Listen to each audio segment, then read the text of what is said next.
হ্যাঁ hello madam. আচ্ছা, তোমার কোনো দায়িত্ব নেই? কাজটা যে আমি দিয়েছিলাম তুমি সেটা করে ফেলেছো, সেটা তুমি আমাকে জানাবে না? কাজটা হলে তবে তো আপনাকে জানাবো।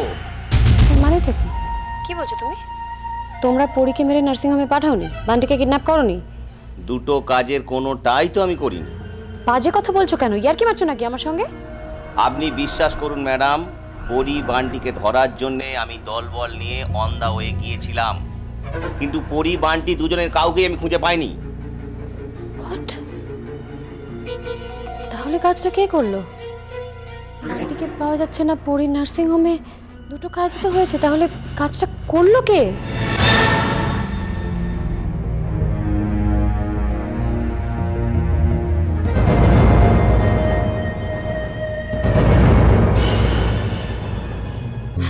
ঘনশ্যাম বাবু যে বললে টাকার ব্যবস্থা করবেন, তারপর কিছু খবর পেলে? না না, এখনো কোনো খবর দেয়নি, তবে ব্যবস্থা একটা নিশ্চয়ই হয়েছে। নার্সিংহোম থেকে তো টাকার কথা আর কিছু বলেনি। পরীর এই অবস্থা, ডক্টর সেনগুপ্ত তো অপারেশন করছেন, কিন্তু একা ওনার উপর ভরসা করাটা কি ঠিক হবে তোমার বলে মনে হয়? তো একজন ডাক্তারকে কনসাল্ট করাটা তার সময় কোথায় নিল? আর তাছাড়া এই নার্সিংহোম থেকে যখন ডক্টর সেনগুপ্তকে কন্ট্যাক্ট করেছে তখন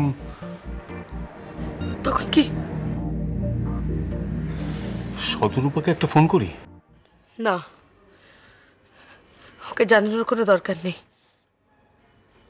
পুরো ঘটনাটা জানার পরেও শতরূপা পুরীকে আমার মেয়ে বলে মানতেই চাইছে না। নীরু, তুমি শুধু শুধু শতরূপার উপর রাগ করছো। আরে বাবা, ও তো জাস্ট একটা, কি বলবো, একটা আশঙ্কার কথা বলেছিল। দেখো নীরু, এই সময় আমাদের লোক বলের প্রয়োজন। কোনো ব্যাপারে যে কারোর সঙ্গে পরামর্শ করবো সেরকমও কেউ নেই আমাদের পাশে। আর শতরূপার অনেক যোগাযোগ আছে। তাছাড়া হঠাৎ করে যদি কিছু টাকা পয়সার দরকার হয়, মানে আমরা তো এখনো জানি না যে কত খরচ হতে পারে। জানি না, আমি কিছু জানতেও চাই না। তোমার যা করার হয় তুমি করো, শুধু আমার পরীটাকে ভালো করে বাড়ি নিয়ে চলো। আমি এই যন্ত্রণা সহ্য করতে পারছি না। নীরু, সেটা তো আমিও চাই। আর পরি ভালো হবার সঙ্গে সঙ্গে কে বা কারা পরীকে মারলো, বান্টি বা কোথায় গেল, সেটাও তো জানতে হবে। সত্যি তো, স্বার্থপরের মতো শুধু পরীর কথাই ভেবে যাচ্ছি। দেখো বান্টিটার কি হলো, কিভাবে কোথায় পড়ে আছে, একবার মাথায় আসেনি। ঘনশ্যামবাবু বলছিলেন পরি নাকি একাই ছিল। তাহলে বান্টি কোথায় গেল? পরীকে যারা মেরেছে তারাই কি বান্টিকে নিয়ে গেল, নাকি পরি বান্টিকে নিয়ে বেরোয়নি? অমল কি কিছু জানে? তুমি একটু বসো, আমি অমল আর শতরূপাকে ফোন করে আসি। শোনো, তাড়াতাড়ি এসো, আমার খুব ভয় করছে। ভয়ের কি আছে নীরু? আমি তো মিস্টার চৌধুরী, আপনাকে একবার রিসেপশনে আসতে হবে। কেন? পরীর কি কিছু? ভয়ের কিছু নেই, পেশেন্টের কিছু না। আসলে অপারেশনের আগে একটা ফর্মালিটির জন্য সাইন করতে হয়, সেটাই। আসুন, বন্ডে সাইন করতে হবে আপনাকে।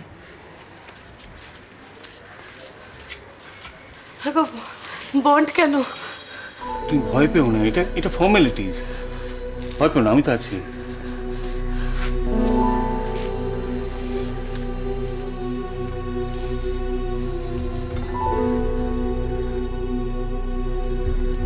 দুলাল, দুলাল, তুই আমাকে নার্সিং হোমে নিয়ে চল। পরীকে না দেখে আমি আর থাকতে পারছি না রে। পরীর আসল পরিচয় যখন জানতে পারলাম, তাকে বুকে জড়িয়ে ধরে যে একটু আদর করবো, ভগবান সে সুযোগ আমাকে দিলেন না। তুই আমাকে নিয়ে চল দুলাল। মা, বড়দা বড় বৌদি তো গেছেন, উনি পরিদিদিমণি কেমন আছে খবরটা দিক, আমি তোমাকে বিকেলবেলা নিয়ে যাব। ততক্ষণে যদি কিছু হয়ে যায়, দেখ আমার তখন থেকে ডান চোখের পাতা নাচছে। হ্যাঁ, ডান চোখের পাতা নাচা ভালো নয় রে, তুই আমাকে নিয়ে চল বাবা। মা, এই বাড়ি ফাঁকা রেখে তোমাকে কি করে নিয়ে যাবো বলো তো? বারবার অশান্তিতে আমার জীবন শেষ হয়ে যাচ্ছে রে। রাজা মরে গেল, আমাদের চৌধুরী বাড়ির শেষ চলতে হচ্ছে পরি, সেও যদি। আচ্ছা দুলাল, পরীর সঙ্গে তো বান্টিও ছিল রে, তার খোঁজ পেয়েছে তো? বান্টির কথা তো কিছু বললো না। থানা থেকে ফোনটা এসেছিল, রীতা পিসিমা ধরেছিল। থানা থেকে শুধু পরিদিদিমণি খবর জানতে চাইলো, কিন্তু বান্টির খোঁজ তো দিল না। সে কি রে, এখন এখন বান্টিকে কোথায় খোঁজা হবে? উফ, আমি আর ভাবতে পারছি না দুলাল, আমি আর ভাবতে পারছি না। তোর কর্তা বাবুর নিখোঁজ, বান্টিকে খুঁজে পাওয়া যাচ্ছে না পরি নার্সিংহোমে। আমি কি করবো বল, আমি আর ভাবতে পারছি না। তুই রীতাকে ডাকতো একটু, রীতাকে ডাক। দেখ তো, নিশ্চয়ই দেবার ফোন। মা, ফোনটা কেটে গেল। কেটে গেল?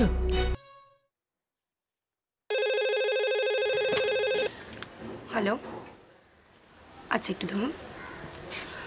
মিসেস চৌধুরী, আপনার বাড়ি থেকে একটা ফোন আছে, আসুন। হ্যালো। পরি কেমন আছে নিরু? ভালো নেই পিসি, একদম ভালো নেই। ওকে একটা অপারেশনের জন্য ওটিতে নিয়ে যাচ্ছে। ও তা দেবা কোথায়, তুমি যে ফোনটা ধরলে? ও গেছে একটা কি বন্ড না কি সই করতে। বন্ড? বন্ড লাগবে কেন? ওই পরীর অপারেশনের জন্য নাকি ওই বন্ডে সই করতে হবে, ওকে নিয়ে গেছে। অপারেশনের আগে বন্ডে সই? তার মানে ওরা কি ধরেই নিচ্ছে যে... কি বলতে চাইছেন আপনি? হ্যাঁ না না, সাধারণত তো বন্ডের সইটা অপারেশন হয়ে গেলে করায়, মানে অপারেশনের পরে রোগীর কিছু হয়ে গেলে যাতে নার্সিংহোমের ঘাড়ে দায়িত্ব না আসে তার জন্যই বন্ডে সই করায়। কিন্তু এভাবে অলক্ষণের কথা কেন বলেন সবসময়? এমনিতে চিন্তায় চিন্তায় আমরা আধমরা হয়ে যাচ্ছি।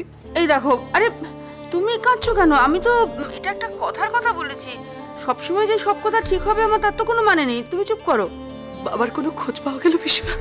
না গো, এখনো অবধি কোনো খবর পাইনি। বৌদি তো ভীষণ ভেঙে পড়েছে। আমি যে কি করে সব দিক সামলাবো কিছুই বুঝতে পারছি না।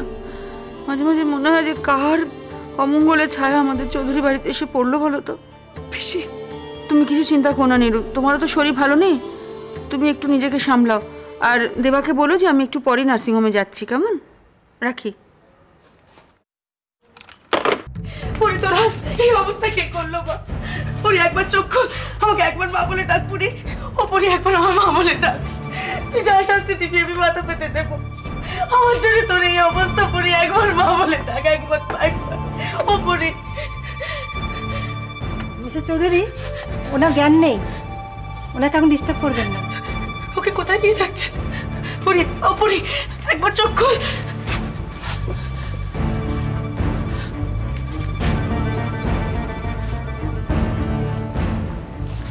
ওরা কোথায় নিয়ে যাচ্ছে?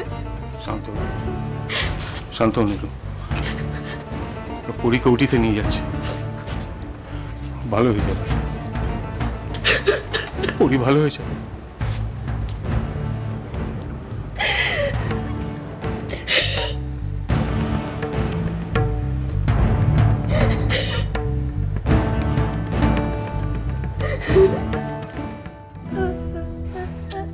আর কেঁদো না সোনা, আমি তো বলছি তোমার মা এক্ষুনি চলে আসবে।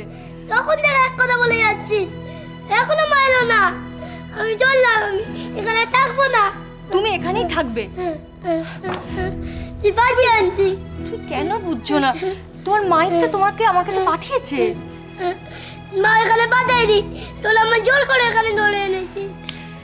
বান্টি শোনো, তুই বাজি আনতিস। বান্টি তুই খারাপ আনতিস। কি করি আমি এখন?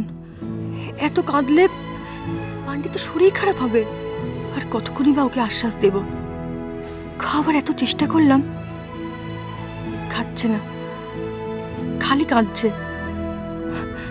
আমার আমার এত কষ্ট হচ্ছে না, কি যে করি।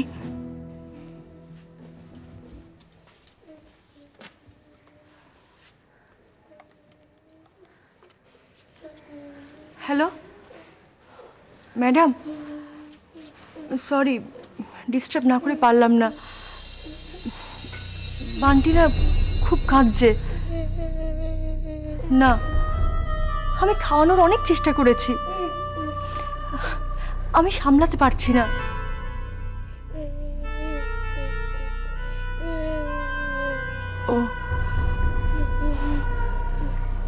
ঠিক আছে, আমি চেষ্টা করছি।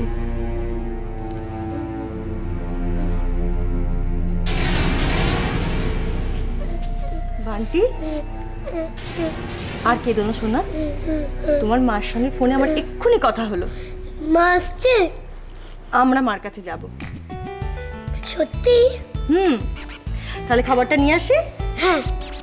Good boy. শোনো আন্টি, তুমি খারাপ আন্টি না, তুমি খুব ভালো আন্টি। তুমিও খুব ভালো।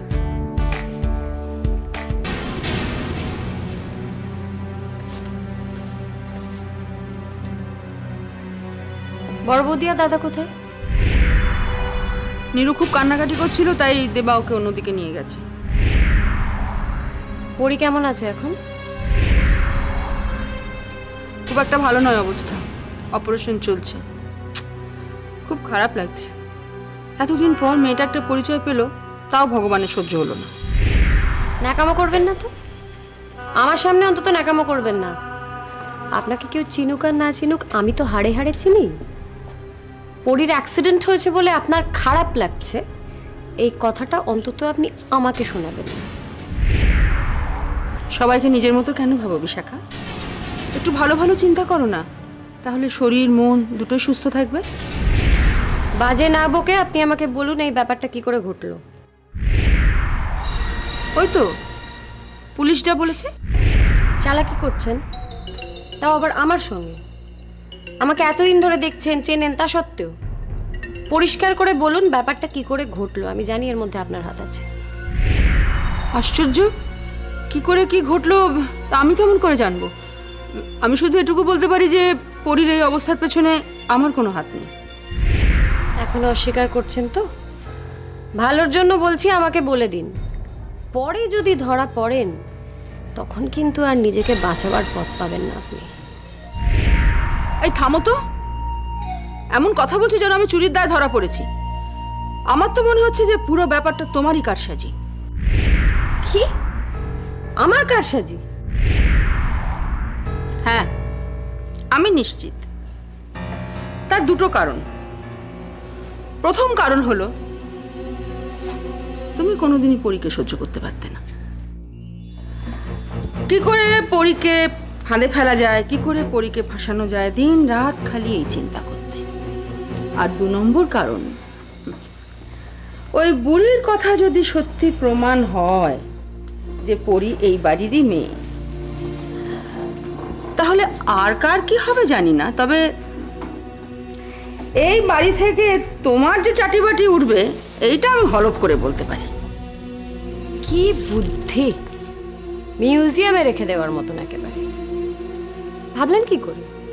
আমি পরীকে যেহেতু অপছন্দ করি, সেহেতু আমি আবার ওকে খুন করার চেষ্টা করব?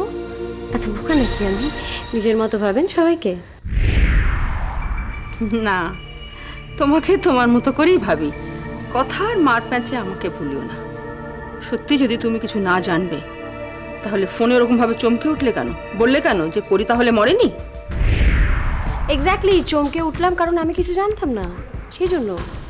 যদি এই কাজটা আমার করানো হতো তাহলে আপনাদের কাছ থেকে আমি খবর পেতাম না।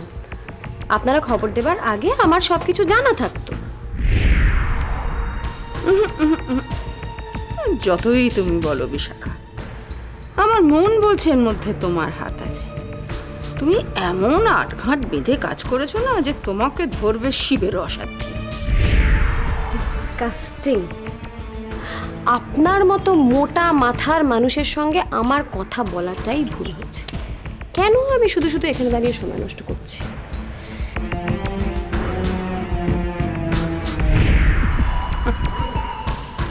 যতই তুমি পাকাল মাছের মতো পিছলে যাবার চেষ্টা করো বিশাখা, একদিন তুমি ফাঁসবেই।